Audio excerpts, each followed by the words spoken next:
ആരാണ്?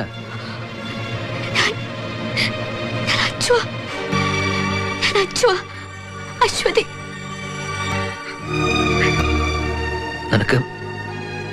നിനക്ക് സുഖാണോ? എന്നെ മറന്നോ? മറന്നത് ഞാനല്ലോ, നീയല്ലേ. ഞാൻ മറക്കോ?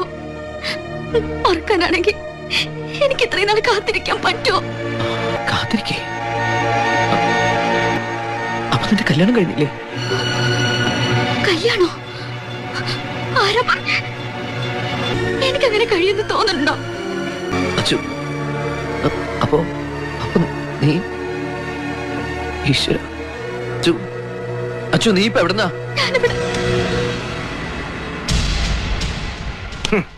ഇത്രയും മതി. വല്യമ്മ എന്തേ കാണിച്ചേ? എനിക്ക് സംസാരിക്കണം. എന്റെ മരുമോള് ബഹളം ഉണ്ടാക്കല്ലേ.